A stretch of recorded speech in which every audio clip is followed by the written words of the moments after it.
warahmatullahi wabarakatuh. Perkenalkan, nama saya Yunita Firdausia. Saya Erin Indra Sulastri. Kami di sini akan mempresentasikan tentang latar belakang terjadinya Perang Dingin dan dampaknya.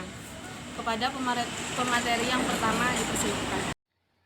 Perang dingin merupakan yang terjadi pada adanya bentrokan fisik, maksudnya pihak yang berperang saling menggertak satu sama lain dengan memperlihatkan kebolehannya dan kelebihan tanpa menyerang satu sama lain. Setelah Perang Dunia berakhir, Amerika Serikat dan Uni Soviet muncul sebagai negara adikuasa. Amerika Serikat muncul dengan ideologi demokratis kapitalis dan Uni Soviet muncul dengan ideologi komunis.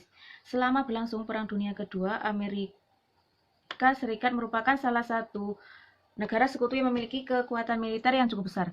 Dalam pertempuran melawan Jerman dan Italia, Amerika Serikat berhasil memukul mundur dan bahkan memaksa kedua negara tersebut untuk menyerahkan kepada sekutu.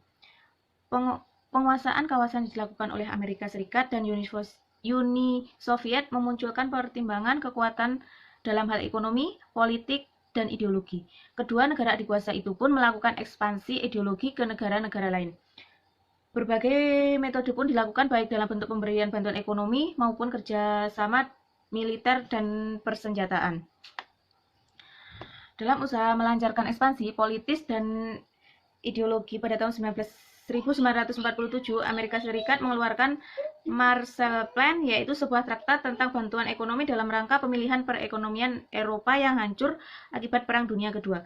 Pada tanggal 4 April 1949, North Atlantic Organization dibentuk dalam bertujuan untuk mendukung stabilitas politik dan keamanan di negara Atlantik Utara. Pembentukan NATO memancing Blok Timur untuk mendirikan Warsaw dan Pakta Warsa. Dan hal tersebut dibentuk pada tanggal 14 Mei 1955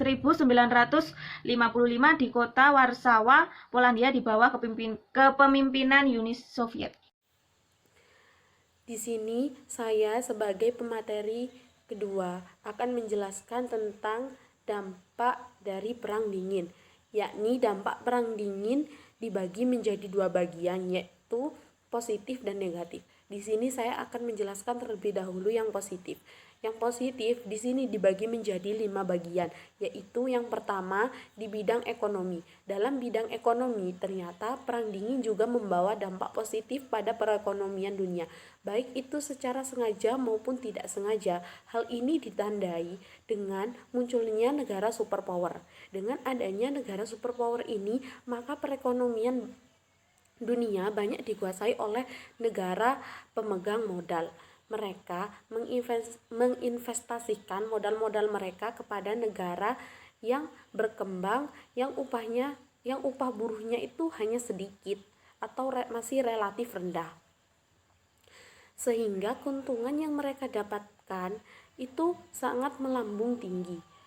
Kemudian pada saat itu negara pemilik modal ini juga berlomba-lomba untuk menguasai dunia perekonomian, secara tidak langsung membawa unsur politik di dalamnya, sehingga modal besar mendapat keuntungan yang besar. Maksudnya sehingga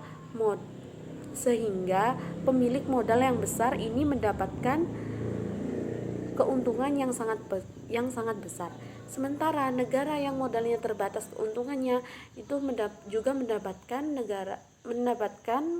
keuntungan yang kecil. Karena itu muncullah istilah globalisasi ekonomi masyarakat.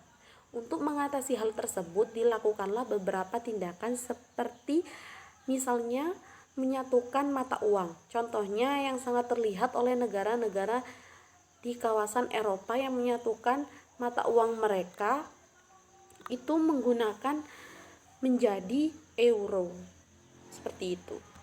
Yang kedua yakni di bidang militer. Nah, karena di sini ada rasa iri antara negara yang berseteru, maka mereka meningkatkan persenjataan mereka agar tidak kalah maju dan berkembang, sehingga mereka di sini melakukan perkembangan persenjataan untuk memperkuat negara mereka masing-masing. Yang ketiga yakni di bidang sosial dan budaya. Penyebaran isu-isu HAM mulai sedikit demi sedikit mengglobal. Secara langsung adanya undang-undang tentang HAM mulai diakui karena masyarakat menyetujui adanya peresmian HAM itu sendiri. Dengan adanya HAM, rakyat semakin percaya akan adanya demokrasi dan tidak ada lagi penindasan bagi kaum yang lemah. Nah, yang keempat yakni luar angkasa. Perang dingin ini juga membawa pengaruh yang besar pada perkembangan ke ruang angkasaan yang kita miliki.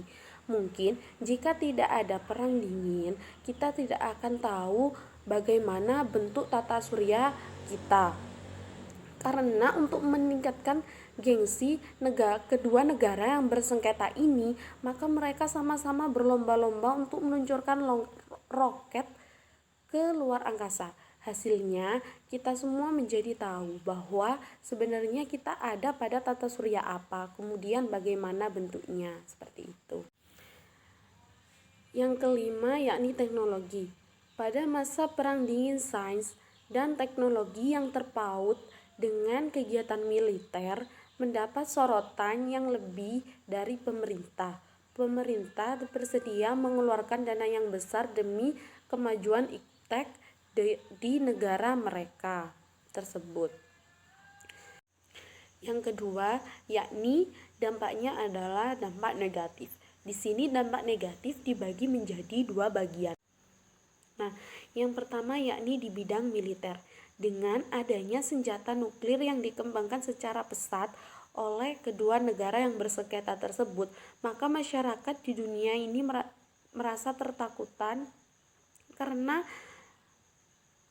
apa? Mereka takut terjadi perang nuklir yang sebenarnya. Nah, Uni Soviet di sini melakukan pengancaman terhadap Amerika. Nah, Amerika yang mendapatkan ancaman nuklir seperti itu, Amerika tidak tinggal diam. Mereka langsung mendatangi terbentuknya NATO. Nah, NATO di sini adalah sebuah organisasi pertahanan yang kira-kira menyetujui tentang perjanjian bahwa apabila salah satu negara Amerika diserang oleh negara Uni Soviet, maka akan dianggap sebagai serangan terhadap NATO tersebut. Nah, setelah mengetahui hal ini, maka pemerintah Uni Soviet menarik kembali rudal-rudal nuklirnya tersebut. Yang kedua yakni di bidang politik. Nah, dampak dalam bidang politik ini dapat kita lihat dari dibangunnya tembok Berlin di Jerman sebagai batas antara Jerman Barat dan Jerman Timur. Nah, dalam Perang Dunia Kedua, negara ini memang sudah terbelah menjadi dua, yakni Jerman Barat dan Jerman Timur. Nah, Jerman Barat yang beribu kota di Bonn dan Jerman Timur yang beribu kota di Berlin.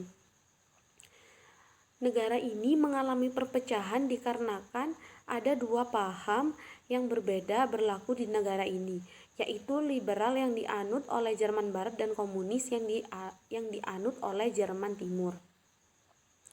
Nah, oleh sebab itu, dalam perjalanan pemerintahannya, Jerman Barat mengalami perkembangan yang jauh lebih pesat daripada Jerman Timur, yakni oleh sebab itu banyak orang Jerman Timur yang memutuskan untuk hijrah ke Jerman Barat. Namun, karena saat itu terjadi perang dingin antara Amerika dan Uni Soviet, maka Uni Soviet merasa tersinggung dengan adanya orang-orang yang berpindah ke Jerman Barat.